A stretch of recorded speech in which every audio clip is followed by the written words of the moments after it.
La yanqudunal mitsaqa. Mereka sama sekali tidak akan melanggar apa yang telah digariskan oleh Allah dengan janji tersebut. Al-mitsaq itu adalah sebuah akad fitrah yang telah Allah fitrahkan dalam hidup kita. Fitratallahul lati fataran nasa 'alaiha. Kalau manusia Allah ciptakan dengan fitrah, berarti ada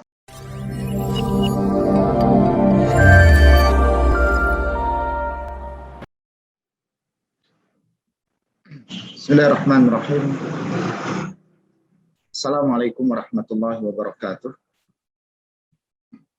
Alhamdulillah. Alhamdulillahilladzi arsala rasulahu bil huda wa dinil haqq. Wabillahi syahida. Asyhadu an la ilaha illallah wahdahu la syarikalah wa asyhadu anna Muhammadan abduhu wa rasuluhu la nabiyya ba'dah. Allahumma salli wa sallim ala nabiyyina Muhammad wa ala alihi wa ashabihi wa man tabi'ahum bi ihsanin ila yaumiddin, amma ba'd. Teman-teman, adik-adik, rekan-rekan, sahabat-sahabat dimanapun berada, sekalipun kita dalam kondisi dan situasi yang berjauhan, namun dengan izin Allah, alhamdulillah, kita berupaya tetap seperti apa baiknya kajian kita, khususnya kajian yang digelar teman-teman remaja Masjid An-Nur Kabupaten Sidoarjo, yang hari ini insya Allah akan bertemakan berkeluarga sehidup sesurga. Ya, di kondisi saya saat ini, mohon maaf, ini sedang berada di Kota Pontianak, di Provinsi Kalimantan Barat. Tapi dengan izin Allah, qadarullah, apapun selama ini masih bisa dilakukan dengan Zoom, maka insya Allah berlangsung seperti apa adanya. Banyaknya fenomena yang hari ini kita lihat di masyarakat kita. Banyaknya kebutuhan yang berkaitan dengan pengetahuan bagaimana hidup berkeluarga yang benar. Bagaimana sekiranya kita membangun kekuatan berkeluarga adalah kekuatan yang menjalankan tuntunan Allah. Itu adalah kekuatan membangun peradaban kehidupan yang sakinah, mawaddah, warahmah. Tema yang cukup singkat, yaitu bagaimana ketika hidup dalam keluarga, memiliki pasangan suami maupun istri, memiliki anggota keluarga, ada orang tua, ada anak, mungkin ada cucu. Tentunya kita menginginkan keluarga itu adalah keluarga yang sakinah, keluarga yang memiliki ketenangan, ketentraman, kedamaian, sehingga akan muncul Rahman Rahim Allah yang diperuntukkan dalam kehidupan kita. Saya mencoba menelaah Allah di dalam firman-Nya, itu menjadi tuntunan kita di dalam surah Ar-Ra'd pada ayat ke-20 sampai insya Allah di ayat yang ke-24. Karena tidak mungkin orang itu hidup tanpa tuntunan-tuntunan yang diturunkan Allah untuk kita. Saja. Tapi kalau niatan hidup itu diniatkan dengan kebaikan, dijalankan kebaikannya dengan niat karena Allah, maka sebenarnya akan ada sesuatu yang Allah luar biasakan dalam hidup kita karena mengawali dengan niatan hidup yang benar. Demikianlah ketika kita hidup berkeluarga. Kalau niatan kebenaran itu dipacu, diperkuat diperkokoh oleh tuntunan yang menuntun kehidupan ini menjadi benar, maka insya Allah kebenaran yang Allah janjikan itu akan menjadi bukti. Yang itulah yang kita sebut dengan qadarullah, Allah yang menakdirkannya, ya, Allah yang menentukan perjalanan kehidupan itu sesuai dengan apa yang seseorang perjalankan untuknya. Semisal dalam ayat yang ke-20, ketika Allah berfirman untuk kita dengan kalimatnya, a'udzubillahi minasyaitonir rajim, alladzina yufuna bi'ahdillahi la yanqudunal mitsaq. Alladzina, merekalah. Siapa mereka itu? Yufuna, yang selalu menepati bi'ahdillahi, dengan janjinya Allah. Jadi di poin yang pertama, Allah menekankan kepada orang yang benar dalam hidupnya adalah orang yang selalu menepati janji dalam kehidupannya. Karena Allah ini sudah berjanji kepada kita semua. Ingin hidup yang benar, ingin hidup yang baik, bekerja yang baik, berekonomi, berwira swasta yang baik, berpolitik yang baik, berdakwah yang baik, sampai berkeluarga dengan ketenangan, sakinah, mawaddah, warahmah, sampai nanti dia akan hidup bersama di surga. Ingin mengawali yang baik, tepati janjinya Allah. La yanqudunal mitsaqa, mereka sama sekali tidak akan melanggar apa yang telah digariskan oleh Allah dengan janji tersebut. Al-mitsaq itu adalah sebuah akad fitrah yang telah Allah fitrahkan dalam hidup kita. Fitratallahu allati fataran nasa 'alaiha. Kalau manusia Allah ciptakan dengan fitrah, berarti ada gharizah, ada kekuatan asli, kekuatan asal muasal yang Allah berikan. Dan selama kekuatan itu kita pegang, maka Allah akan selalu memberikan kekuatan itu untuk hidup kita. Nah, teman-teman, adik-adik, rekan-rekan sekalian, coba kita refleksi, coba kita renungkan dalam hidup kita, ya. Apakah kita bisa masih menjaga kekuatan yang Allah berikan itu? Memberi kekuatan kepada kita untuk menjaganya. Apakah dalam hidup kita masih berpegang teguh kepada janji yang telah Allah berikan? Tentunya ini janji kekuatan dalam hidup yang bertauhid, dalam hidup yang menanamkan cinta, taat semata-mata karena Allah. Jadi untuk teman-teman yang ingin mengetahui rumus apa sebenarnya ketika kita mencoba untuk membangun kehidupan berkeluarga, yang kehidupan berkeluarga itu dibangun dengan kekuatan sehidup, semati, sesurga. Misalnya. Kita ingin hidup ini tidak hanya di dunia, tapi kebersamaan itu bersama orang-orang saleh yang Allah kumpulkan nanti dalam kehidupan kita di hari kelak, yaitu di surga. Pegang yang poin pertama ini. Jadilah orang-orang yang selalu berpegang kekuatan pada janjinya Allah. Jangan pernah takut selama Allah menggariskan tuntunan itu dalam hidup kita. Jangan pernah kita berasa dalam keadaan kebimbangan, kekhawatiran, kegalauan. Selama kekuatan untuk kembali berpegang kepada nilai-nilai yang telah Allah ajarkan di dalam Al-Quran itu menjadi pondasi hidup kita. Nah, Allah meletakkan itu sebagai mitsaqun. Ya, itu kalimat yang hanya diperuntukkan dalam perjanjian yang kuat, yang solid, yang primordial kalau bahasa kerennya. Perjanjian primordial yang Allah berikan untuk kita, dan Allah hanya akan menunggu apakah kita menempatkan itu pada tempatnya. Nah, makanya kezaliman itu kan terjadi ketika kita tidak meletakkan itu pada posisinya. Az-zulmu itu wad'u syai'in laisa fi makan. Meletakkan sesuatu tapi nggak pada posisinya, nggak pada tempatnya. Ingin hidup yang baik, yang benar, ingin menata kehidupan nanti sampai sehidup, semati, sesurga, bangunlah keluarga itu keluarga yang berpegang kepada kekuatan janjinya Allah. Tanamkan ketauhidan kepada mereka. Tanamkan kekuatan perjanjian yang Allah telah janjikan itu untuk kita.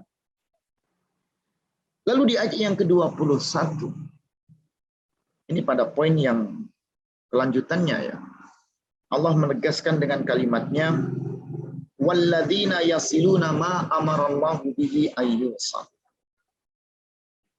Dan merekalah orang-orang yang selalu menyambung apa yang telah Allah perintahkan dengannya untuk disambungkan. Berarti membangun tali silaturahim. Di poin yang kedua ini kita membangun tali kekerabatan, tali kasih sayang, tali kebersamaan, tali kekerabatan di antara kita semua. Pontianak di Kalimantan. Karena lahir di Pontianak, dari kecil di Pontianak, orang tua pun masih ada di Pontianak. Ini membangun semata-mata hanya karena kekerabatan, mengingatkan kepada kita siapa teman-teman kecil kita, di mana tempat ketika kita dibesarkan saat kita kecil, siapa orang-orang yang dulu pernah bersama orang tua kita, menjadi teman dekat orang tua kita. Ini membangun tali kekerabatan. Jangan pernah berpikir ketika kita membangun kekeluargaan yang sehidup, semati, sesurga, kalau silaturahim bukan sesuatu yang menjadi utama dalam kehidupan kita. Sekalipun silah itu diperintahkan oleh Allah ya. Walladzina yasiluna ma amarallahu bihi ayyusal. Yasilun fi'il mudhari' yang selalu meletakkan bagaimana kekerabatan, ketersambungan, keterhubungan ini menjadi satu kekuatan yang menjadikan ia peduli kepada siapa yang ada di sekitar. Banyak hadis-hadis Rasulullah yang berhubungan dengan bersilaturahim ya. Silaturahim itu meluaskan rezeki kita dan mengakhirkan ajal kita untuk banyak kebaikan yang bisa dilakukan di dunia. Dan itu satu kekuatan yang membangun. Orang kalau dalam hidup berkeluarga ingin menjadi baik, ya tentunya harus menjalankan kebaikan yang Allah perintahkan untuknya, kan begitu. Man ahabba ayyusatalahu fi rizqi wa insa'alahu fi athari falyasil rahimah. Lihat kalimat ada falyasil rahimah, ada fa, ada lam ta'kid, yasilnya itu fi'lun mudhari'. Itu bermakna al-amr lit-ta'kid, perintah yang menguatkan. Maka di poin yang kedua, ingin keluarga kita berkah, hidup tenang, berada dalam kehidupan yang langgeng, indah, dan penuh dengan nuansa keinginan kita untuk bersama dalam kehidupan kita di surga, tegakkan silaturahim di antara. Jangan putus tali silaturahim itu kepada kerabat terdekat, orang tua khususnya, sanak famili utamanya, andai taulan kerabat yang ada di sekitar kita. Karena itu yang menjadikan pintu keberkahan dari doa yang mereka panjatkan untuk kita. Masih di ayat yang sama, wa yakhshawna rabbahum wa yakhafuna su'al 'adzab. Dan mereka adalah orang-orang yang selalu takut kepada Allah. Tepatnya takut yakhshawna wa yakhafuna. Jadi kata-kata al-khasyah dan al-khauf ini memiliki arti dalam definisi yang takut pada bahasa Indonesia. Dan takut itu dalam ayat ini dikhususkan kepada adab. Su'al-adab. Berarti adab yang sangat buruk, yang sangat jelek. Yang itu tentunya akan Allah berikan ketika janji primordial yang kita telah terima dari Allah itu tidak kita tuntaskan. Nah, di poin yang ketiga, apakah kita hari ini masih takut kepada Allah? Bukankah banyak orang itu berkeluarga, membantu sesama, ya, bekerja untuk dunia, ya, menyambung retorika, komunikasi, audiensi kepada sesama, punya kepentingan semua. Jangan-jangan ada orang yang belajar pun dia punya kepentingan. Jangan-jangan orang yang cari duit pun punya kepentingan. Nah, menikah itu juga begitu. Jangan-jangan kita menikah ini karena kita punya kepentingan. Apa kepentingan yang kita belanjakan kalau itu kebaikan? Tidak ada kecuali kepentingan itu karena Allah. Maka sahabat muslim, teman-teman, adik-adik, rekan-rekan sekalian, di poin yang ketiga ini tentunya menguatkan poin yang pertama ya. Karena sikap kita takut kepada Allah, sikap kita menjaga, jangan sampai kita dikasih hukuman, adab dari Allah Subhanahu wa Ta'ala, itu dikarenakan kita tidak mampu memegang teguh janji yang telah Allah berikan. Dan itu disebabkan karena kita melakukan kezaliman pada poin yang kedua. Tidak menyambung silaturahim di antara sesama. Di ayat yang ke-22, ini menggambarkan kita poin yang keempat dan seterusnya. Walladzina sabaru ibtigha'a biwajhi rabbihim. Dan merekalah orang-orang yang bersabar semata-mata karena mengharapkan ridhanya Allah. Dia hanya mengharapkan wajahnya Allah. Coba kita bayangkan, orang bekerja sakit tidak? Susah kan? Orang berwira swasta, sampai orang menikah, sakit nggak hidupnya? Nggak ada yang tidak sakit. Yang baik-baik saja sakit. Kita berinfak, bersedekah, berzakat, itu sakit. Kita beribadah, sholat, puasa, itu sakit. Tapi yang sakit-sakit itu Allah pasangkan, itulah ibadah. Lalu dalam hidup ini kita angan apa? Yang dicari apa? Ada orang yang ingin menikah lalu indah kenikmatannya, enak kenikmatannya, penuh dengan kebahagiaan, kesenangan. Itu sebenarnya adalah tangisan kepedihan. Nah, di sini coba teman-teman, mari sama-sama kita berpikir. Di poin yang keempat, orang-orang yang dalam kehidupannya sabar dan dia hanya mencari ridhonya Allah. Membangun bahtera kehidupan rumah tangga bukan hal yang mudah. Tetapi bukan artinya kemudahan itu lalu kita lalaikan. Tetapi dia membangun bahtera kehidupan keluarga untuk bahagia di dunia saat hidup dan bahagia ketika di akhirat karena dia Allah kumpulkan bersama orang-orang yang saleh. Itu butuh kesabaran. Itu butuh melatih sabar karena ujian, sabar karena ketaatan, sabar karena masyaqqah, sesuatu yang menyulitkan, dan itu hanya karena Allah yang Ia inginkan. Hanya karena kekuatan sandaran hidupnya semata-mata yang hanya Ia serahkan kepada Allah Subhanahu wa Ta'ala. Lalu kelanjutan ayat 22 itu waqamus shalah. Di poin yang kelima, orang-orang yang selalu menegakkan salat. Ayo. Dengan usaha, berpolitik, berbudaya, dan seterusnya. Seperti ketika kita membangun bahtera kehidupan berkeluarga, silahkan. Ada yang ingin berkeluarga dengan satu, lebih dari satu, silahkan Allah menuntunkannya. Tetapi jangan lupakan, ada perintah Allah, yang salah satu perintah kebaikan yang Allah ajarkan dengan tuntunannya, tegakkan salat. Wa anfaqu mimma razaqnahum sirran wa alaniyatan. Dan merekalah orang-orang yang berinfak di jalan Allah, baik dalam keadaan ia sembunyikan atau ia tampakkan. Coba. Ya.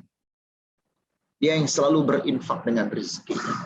Pernah nggak kita berpikir kalau sholat kita, rizki kita yang kita infakkan, itu ternyata menambah ketenangan dalam kehidupan keluarga kita.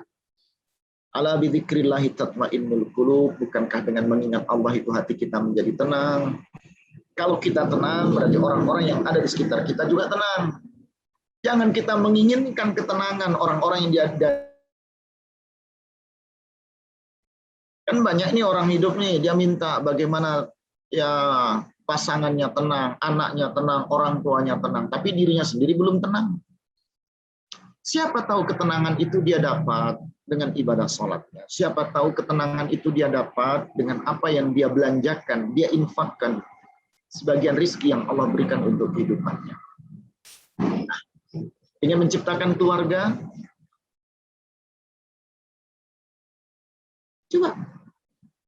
Coba kita lakukan apa yang Allah perintahkan. Coba yang Allah sampaikan dengan aqimus salata wa atuz zakat. Ada menegakkan salat dan menunaikan zakat. Kan sama. Ada ibadah qalbiyah, ada ibadah yang berhubungan dengan ketenangan hati. Ya. Ada ibadah yang berhubungan dengan al-madiyah, dengan kematerian, dengan kebendaan. Coba ini kita pegang. Wa yadra'una bil hasanah as-sayyi'ah. Nah, di poin yang ketujuh, orang yang menolak. Menolak apa di sini? Ada yang menolak keburukan tapi dia melakukannya dengan kebaikan. Kita ini kan kalau disakiti kan kita membalas nyakiti. Kapan ketika kita disakiti kita malah membaiki. Kalau kita dizalimi orang malah kita membalas untuk menzalimi. Kapan kita ketika dizalimi orang kita membalasnya dengan kebaikan. Ini kan berat. Itu yang kita lakukan, usikum wa iya nafsi bitaqwallah. Nah, di poin yang ketujuh coba kita praktekkan. Keburukan itu terjadi saat kita membangun bahtera kehidupan rumah tangga. Kejahatan itu mungkin akan terjadi karena kita susah, berat, ingin meletakkan seperti apa pasangan hidup ini akan bersama untuk kita.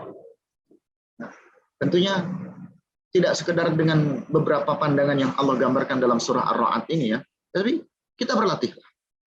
Kita berlatih dan mencobalah. Orang yang akhirnya nanti adalah akan diberikan tempat rumah. Apa rumah itu? Ayat yang ke-23 ya. Jannatu 'adnin yadkhulunaha wa man saluha. Mereka akan dijanjikan dalam surga Aden yang mereka akan masuk ke dalamnya. Dan siapa yang baik-baik min abaihim wa azwajihim wa dzurriyyatihim. Coba Allah janjikan dengan surga Aden dan mereka akan Allah masukkan ke dalamnya. Dari siapa? Dari orang tua mereka. Dari siapa? Istri-istri, pasangan-pasangan hidup mereka. Dari siapa? Anak-anak keturunan zuriyah mereka.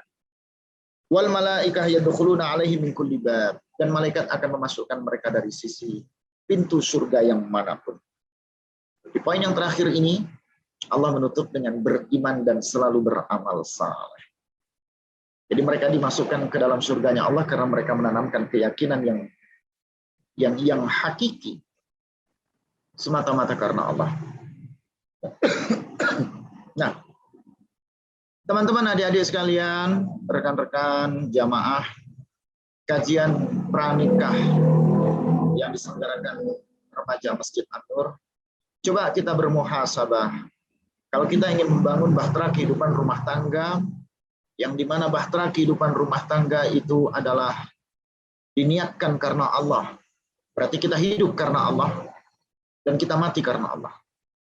Yang rumah tangga itu dibangun dengan bahtera kebahagiaan untuk hidup di dunia, berarti bahagia karena Allah. Kebahagiaan yang Allah perjalankan sebagai konsekuensi akibat dari apa yang kita lakukan saat di dunia, itulah yang nanti yang akan Allah berikan untuk kita dalam kehidupan kita di akhir. Tidak mudah mengamaliyahkan berapa poin tadi ini, 8 poin dari surah Ar-Ra'd yang kita berlatih. Kita sama-sama belajar, kita sama-sama saling mengingatkan kesabaran, saling mengingatkan kebenaran di antara kita. Meletakkan fondasi kehidupan yang baik dalam berkeluarga agar hidup kita baik dan surga kita baik. Maka di poin yang pertama tadi, ayo sama-sama kita tepati janji. Janji kita kepada Allah dari masing-masing pasangan atau calon pasangan hidup kita ini apa? Berarti yang akan kita lakukan karena apa? Mau menikah ya, karena apa? Mau bekerja ya, karena Allah. Mau berusaha karena Allah. Mau berpolitik karena Allah. Insya Allah mudah. Karena pekerjaan itu akan berjalan seperti apa adanya. Yang membedakan hanya karena niatan baiknya kepada Allah. Yang kedua, apa tadi yang kita sampaikan? Yang selalu menyambung keterhubungan, kesilahan, silaturahmi di antara sesama. Tentunya akribah ya, tentunya yang kita pedulikan, yang lebih dekat dengan kita. Siapa? Persamaan kedekatan kita dengan siapapun yang ada di sekitar kita. Yang ketiga, takutlah kepada Allah. Menikah, ibadah, takut karena Allah. Bekerja, ibadah, takut karena Allah. Berusaha, berwirausaha, takut karena Allah. Memiliki anak, takut karena Allah. Kalau itu dilakukan Allah, wallahul muyassar insyaallah. Allah yang akan selalu mendatangkan kemudahan. Di poin yang keempat, jangan lupa konsekuensi kita dalam ibadah. Di situ ada bersabar. Yang kelima, kita diminta sholat. Yang keenam, kita diminta untuk berinfak, berbagi rizki. Yang ketujuh, kita diminta untuk selalu membalas kebaikan kalau kita dapat keburukan. Membalas keburukan dengan kebaikan. Coba. Poin yang keempat, ini mungkin agak berat karena bersabar. Sampai kapan Ustadz saya ini harus bersabar? Pegel setiap waktu Ustadz bilang sabar, saya punya masalah di keluarga, sabar. Punya masalah dengan calon, sabar. Punya masalah dengan anak, sabar. Sampai kapan sabar ini Ustadz? Manusia yang belum pernah menikmati kesabaran dalam hidupnya, dia belum pernah akan menikmati keindahan dalam kesabarannya. Ingin sukses dalam bersabar, nikmati kalau sabar itu indah.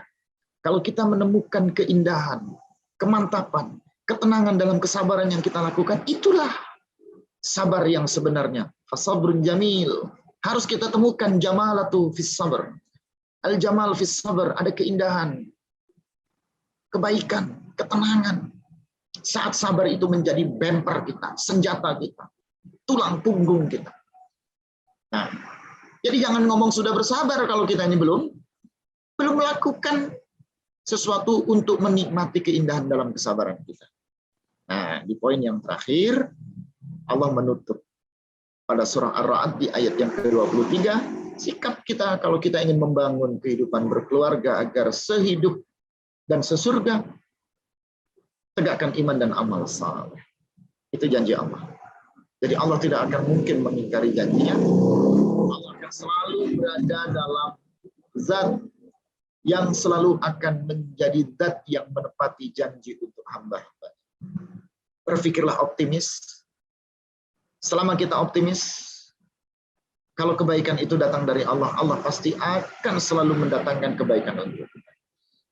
Berpikirlah kebaikan. Selama kebaikan ini menjadi tonggak awal langkah kita, maka di dalamnya akan penuh nuansa kebaikan yang akan kita temukan. Niatkanlah semua itu karena Allah. Kalau niat baik kita karena Allah, maka kebaikan niat itulah yang akan menjadi bukti atas apa yang akan Allah perjalankan untuk kita. Coba beberapa poin ini ya teman-teman, adik-adik, remaja masjid, anak-anak muda, kaula muda-mudi. Mungkin sebagian ada mahasiswa dan mahasiswi saya, mohon maaf ini kita berjauhan dalam rekaman Zoom yang dilakukan teman-teman dari Cemerlang Production, dari adik-adik, teman-teman, sahabat kami di PT Mutiara Cemerlang Teknologi. Terima kasih kontribusi baiknya. Semoga ini menjadi amal baik jenengan semua. Antum-antum di sini ada Mas Reza, ada Mas Iman, ada Mas Zaidan, dan yang tidak mungkin saya sebutkan satu-satu ya, Mas Kacong Marijan, jangan lupa. Saya selalu menitipkan titipan semangat hidup, apapunlah bentuknya, termasuk melangkah untuk meniti kehidupan yang benar, kalau kebenaran itu sudah kita temukan. Meniti kehidupan yang baik, kalau kebaikan itu sudah kita temukan. Meniti untuk melangkah kepada pernikahan, kalau kalimat indah dalam pernikahan itu benar-benar sudah ada dalam ketenangan hidup kita. Terima kasih, semoga ini memberikan sebuah semangat untuk tetap mengaji dan mengkaji dalam tatanan kehidupan yang dituntutkan. Billahi taufik fi sabilil haq. Wassalamualaikum warahmatullahi wabarakatuh.